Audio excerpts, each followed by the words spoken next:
Bonjour à tous. Aujourd'hui, nous allons expliquer quelque chose que l'on entend souvent dans notre entreprise, appelé NAT. Pourquoi avons-nous besoin de NAT dans l'entreprise? Voyons d'abord.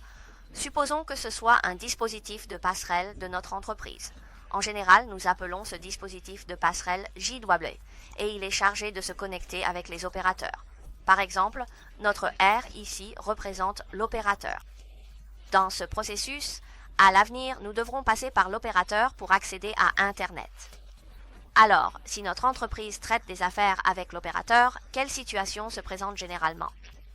Il y a généralement deux types. L'un s'appelle la connexion Internet par numérotation PPPoE et l'autre s'appelle la ligne dédiée Internet. Mais peu importe lequel des deux, ils nous attribueront tous une valeur IP. Cependant, cette adresse, si c'est PPPoE, sera une adresse dynamique, ce qui signifie que chaque fois que je me connecte à Internet, l'adresse que je reçois est différente. Par exemple, aujourd'hui je me connecte et je reçois 1.1.1.1, demain je me connecte et je reçois 1.1.1.2, ce qui est différent à chaque fois, et c'est ce que nous appelons dynamique. En dehors de cela, ce qui correspond est notre ligne dédiée Internet. L'adresse qu'elle nous fournit est une adresse statique. Dans ce processus, lorsque nous nous connectons à Internet à l'avenir, y a-t-il d'autres différences en plus de la dynamique et de la statique? Bien sûr qu'il y en a. Si c'est un mode comme le PPPoE, à l'avenir, notre vitesse de téléchargement et d'envoi ne sera pas égale, mais son prix est relativement bon marché. Quant à la ligne dédiée, sa vitesse de téléchargement et d'envoi est identique. Souvent, lorsque nos entreprises traitent des affaires, elles optent pour cette ligne dédiée, car dans ce processus, nos entreprises accordent beaucoup d'importance à la vitesse d'envoi. Par exemple, à l'avenir, lorsque nous visiterons un site web ou une page web, en réalité, nous accédons à leur serveur. Ce sont leurs serveurs qui nous fournissent certains services. Et s'ils n'envoient pas, comment pourrions-nous télécharger depuis leur serveur? C'est pourquoi ils se préoccupent généralement de la vitesse d'envoi. Dans ce cas, après avoir souscrit à cette ligne dédiée et ce service, ils me donneront un bon de commande, sur lequel sera indiqué par exemple, l'adresse IP qui me sera attribuée à l'avenir. Actuellement, dans ce processus, l'adresse IP est notre 100.1.111. En plus de l'adresse IP, nous avons également notre masque de sous-réseau. Maintenant, dans ce processus, si à l'avenir on nous attribue un masque de sous-réseau, supposons qu'on nous attribue actuellement 255.255.255.252. En plus de cela, on nous donnera également une adresse de passerelle.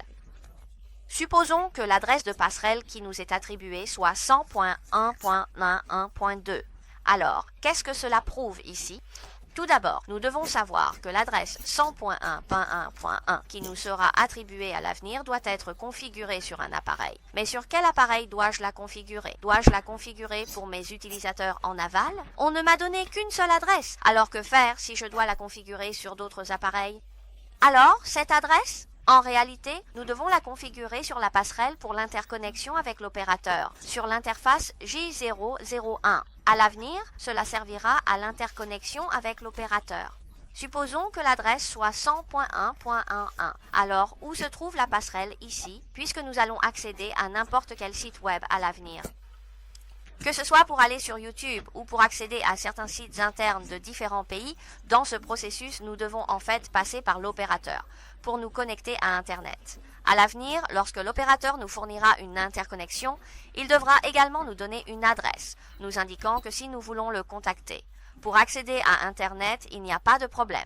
Il suffit de se connecter à cette adresse et il nous aidera à accéder à Internet. Bien, maintenant, supposons que notre opérateur puisse nous aider à accéder à un site web avec l'adresse 8.8.8.8, une adresse unique que j'ai configurée sur l'équipement de la passerelle. Alors, quelle adresse dois-je configurer en dessous? En fait, cela concerne notre adresse IP, un concept selon lequel nos adresses IP sont divisées en adresses de réseau interne et adresses de réseau public. Alors, qu'est-ce qu'une adresse de réseau public? Par exemple, l'adresse 100.1.1.1. C'est une adresse que nous avons achetée et elle est unique, ce qui signifie que je suis le seul à pouvoir l'utiliser. Personne d'autre ne peut l'utiliser. C'est ce qu'on appelle notre adresse de réseau public. Quant à l'adresse de réseau interne, elle est gratuite et peut être utilisée de manière répétée. Cependant, l'utilisation répétée ne signifie pas que dans une entreprise, nous n'avons pas. De nombreux appareils peuvent utiliser la même adresse interne. Ce n'est pas le cas. Il est possible que dans un réseau local, cette adresse est utilisée, aussi appelée adresse web. Dans le monde entier, vous êtes la seule personne à l'utiliser. Alors, comment pouvons-nous déterminer à partir d'une adresse si elle est publique ou privée? En fait, cela est défini par une organisation internationale appelée INA. Dans le cadre d'ABC, notre adresse IP est divisée en une partie qui sert de plage d'adresse privée. Si c'est de classe A, alors sa plage est de 10.0.010 à 10.255.255.255. C'est notre plage d'adresse privée de classe A. Si c'est notre adresse de classe B, sa plage d'adresse est de 172. 16,0.20 à approximativement 172 points, 31,25 et approximativement 5255. Et pour notre classe C, dans ce processus, sa plage est de approximativement 192 168. Point 0,0 A. 192 168 points. 255 à 255. C'est une adresse de sous-réseau pour nos trois classes A, B, C, A, A. Si nous sommes une petite entreprise, en général, vous remarquerez que nos adresses internes commencent souvent par 192 168. Si c'est une entreprise de taille moyenne, nos adresses commencent souvent par 172. Et si nous sommes une grande entreprise, nos adresses internes commencent généralement par 10. Alors, si je suis une petite entreprise mais que je veux utiliser une adresse de classe A, est-ce possible? En fait, c'est possible. Nous utilisons simplement cette méthode dans la plupart des cas. Maintenant, dans ce processus, nous pouvons voir que si j'obtiens une adresse publique à l'avenir, je peux configurer une adresse de sous-réseau pour mes appareils, par exemple 192 168. Indice, bien maintenant dans ce processus, à l'avenir, nous devrons configurer les appareils.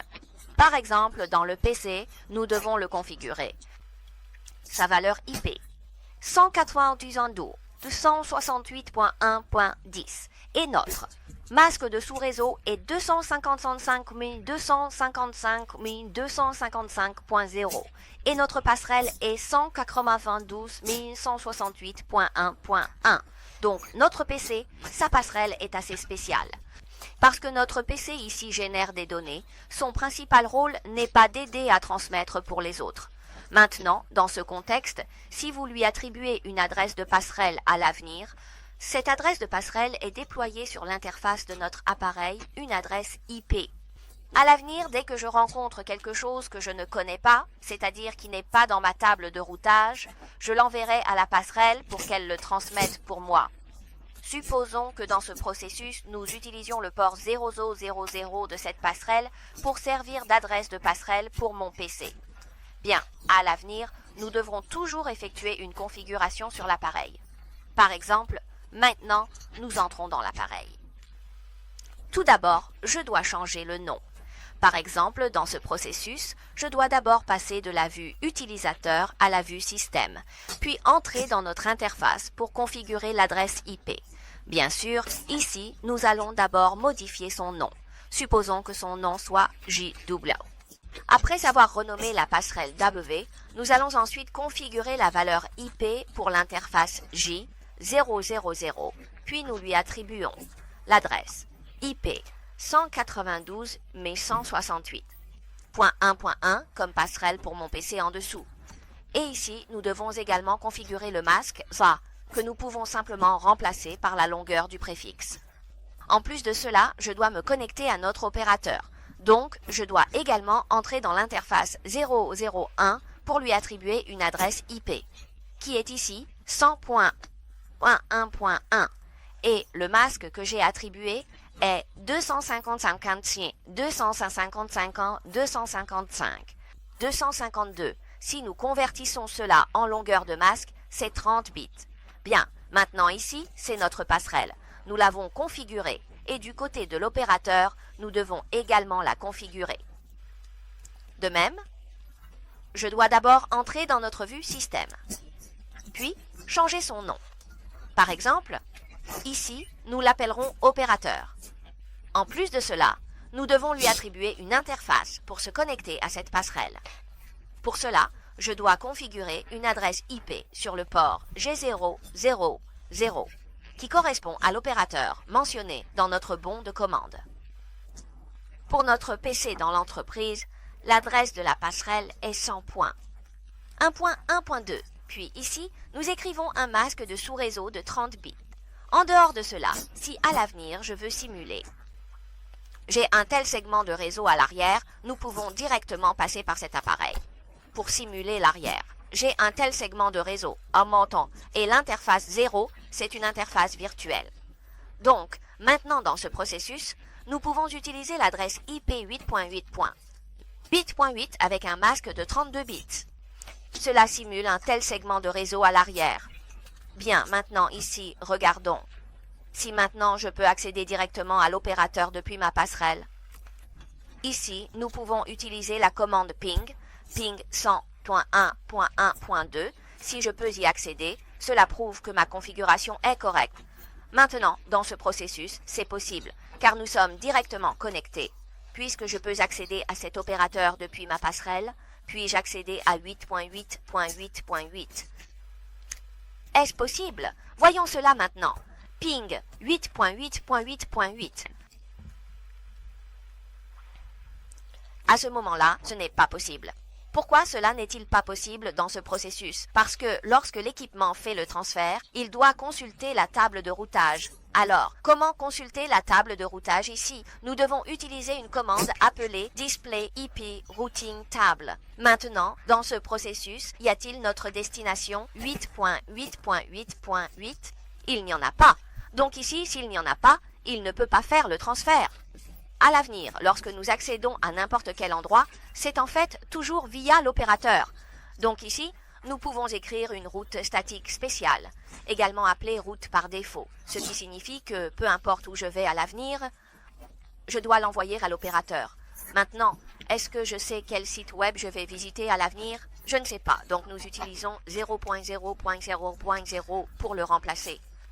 Est-ce que je sais ce qu'est le wildcard de l'autre côté? Je ne sais pas non plus, donc ici aussi, nous utilisons 0.0.0.0 pour le remplacer. En dehors de cela, il y a notre next hop, c'est-à-dire la prochaine étape à suivre. Maintenant, ici, nous utilisons 100.1.1.2, n'est-ce pas, comme next hop ici. Je sais seulement cela. Je sais seulement que si à l'avenir je veux envoyer à l'opérateur télécom. Dans ce processus, j'écris l'adresse de l'interface de l'autre partie qui est directement connectée à moi, c'est-à-dire 100.111.2.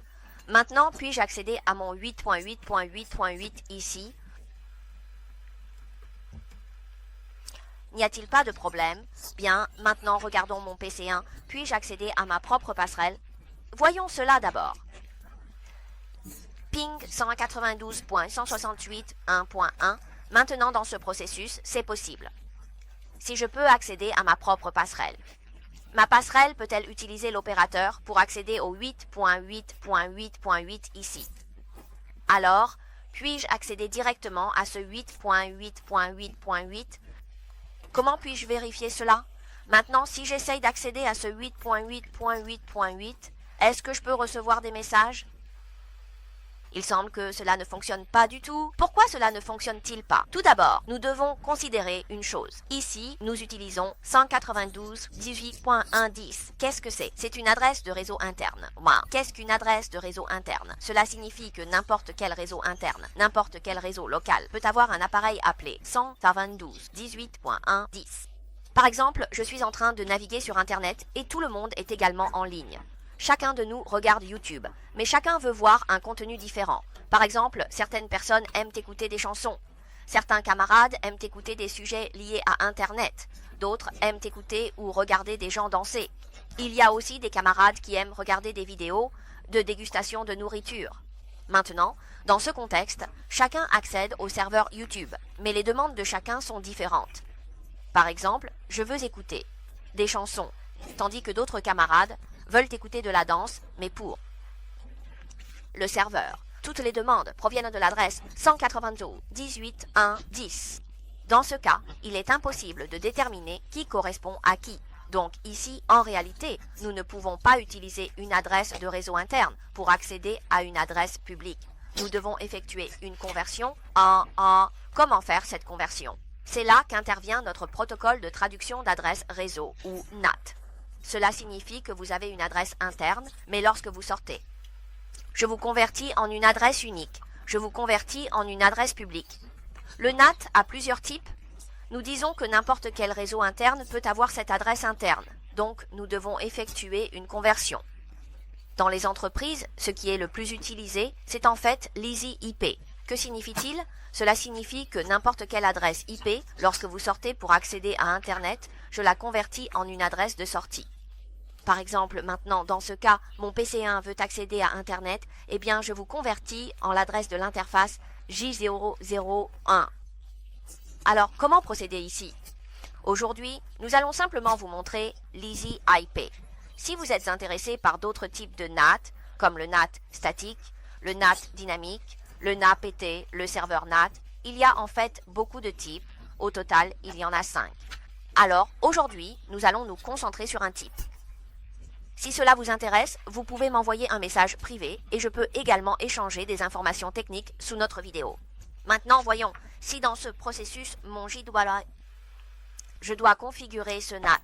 D'abord, nous devons décider d'une chose, c'est-à-dire qui doit être converti lorsqu'il sort, car si c'est une banque. Certaines machines internes des guichets ne peuvent pas accéder à Internet.